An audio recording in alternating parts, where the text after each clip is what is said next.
Helga Hufflepuff said she'd take the lot and teach them just the same. Does that mean you? Welcome to MsMojo, and today we're counting down our picks for the top 10 signs you're a Hufflepuff. Seriously though, a Gryffindor letting his mom carry his Quidditch broom? How Hufflepuff is that? For this list, we're looking at all the qualities that define a Hufflepuff, so you can decide if you think it's the house you belong to. Number 10. You're the mom of the group. I know, Hufflepuff! No matter how old you are or whether you actually have children or not, one of the first things that will signal that you belong in Hufflepuff is you're the mom of your friend group. Hufflepuffs are incredibly caring and like looking out for others, which can often display itself in a distinctly maternal fashion. When your friends are all out drinking, do you end up being the designated driver to make sure everyone gets home safely? Do you like to make sure the house is tidy? Then Hufflepuff might just be the house for you. Number 9. You're affectionate. While some of the other houses, looking at you Ravenclaw and Slytherin, may be more stoic, Hufflepuffs have no problem displaying physical or emotional affection to those around them. Whether or not they know someone well, they'll wrap them in a big hug when they meet them, or if they seem a bit down. Hufflepuffs aren't shy when it comes to cuddling, willing to snuggle up on the couch with someone even if it's not their romantic partner. Come here. I've got you. I've got you. So if you never hesitate to show how big your heart is, it sounds like you're a Hufflepuff. Number 8. You believe in fairness. Remember at the end of Harry Potter and the Goblet of Fire when Harry and Cedric arrive at the end of the maze together in the third task, and Cedric tries to insist that Harry take the win?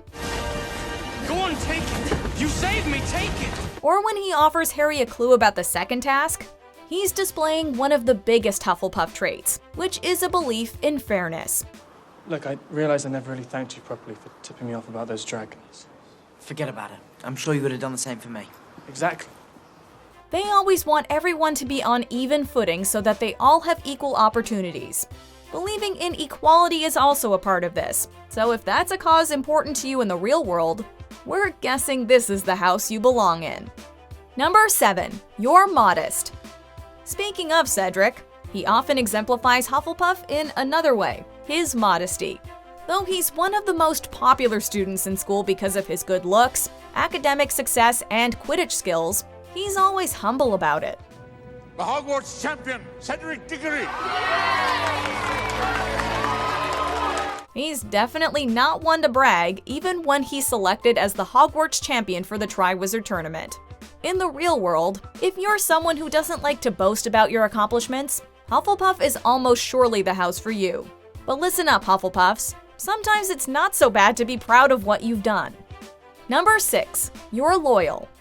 Interestingly, loyalty is a quality associated with several of the Hogwarts houses, although it displays itself very differently. In Slytherin's, for example, it can mean a blind loyalty to a cause or group regardless of morality.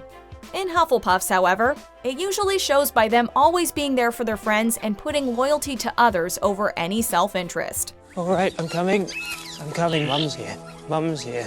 Loyalty is one of the key qualities highlighted by the Sorting Hat when describing Hufflepuffs. Though you may not encounter as many dramatic Wizarding World situations in your real life, you might still display your loyalty by keeping secrets for friends and always prioritizing your loved ones. Number 5. You're accepting. Considering Hufflepuff has been characterized, rightly or wrongly, as being the catch-all house for those who don't quite belong anywhere else, it should come as no surprise that the people who are sorted into it are pretty accepting.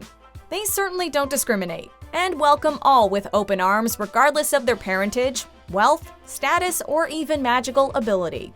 Real-world Hufflepuffs show this by encouraging diversity and accepting the flaws in the people they know, never judging anyone for circumstances outside of their control. If you hadn't said all those nice things to Madame Pickery about me, I wouldn't be back on the investigative team now. Well, I can't think of anyone that I'd rather have investigating me. There's a reason why Hufflepuffs are considered to be the kindest students around. Number 4. You love to eat. One of the most lighthearted and commonly cited qualities of a Hufflepuff is their love of food. In fact, the Hufflepuff common room is actually beside the kitchens at Hogwarts. Hufflepuffs are probably the first students to arrive in the Great Hall for breakfast, as well as lunch and dinner. Real-world Hufflepuffs love anything to do with food, and while they certainly like consuming it, I'm not gonna poison you. they get even more pleasure from preparing meals for their loved ones, especially if it means an opportunity to get people together. Hufflepuffs do have to be careful though, because if they don't consider their waistlines, it's easy to go overboard. Number 3. You're a hard worker. The Sorting Hat says that Hufflepuffs are unafraid of toil.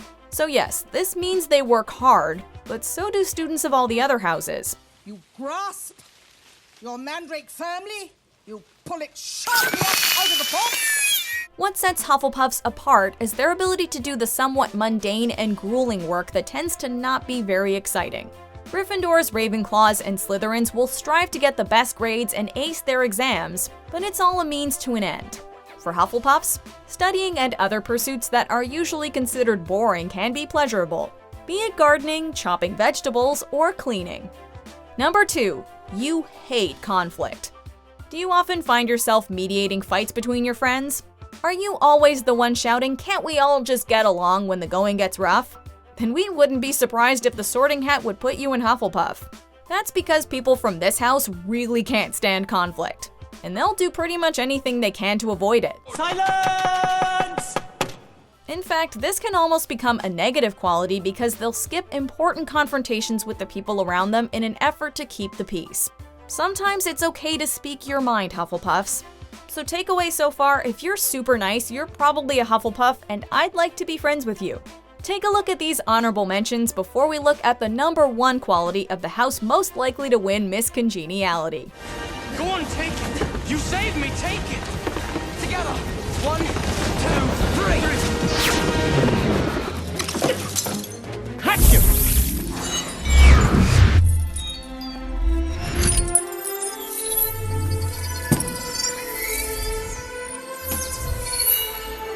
Before we continue, be sure to subscribe to our channel and ring the bell to get notified about our latest videos. You have the option to be notified for occasional videos or all of them. If you're on your phone, make sure you go into your settings and switch on notifications. Number 1. You get along with everyone. One of the last things that Hufflepuffs are is competitive, which means that it's very easy for them to get along well with people. Hufflepuff on 3.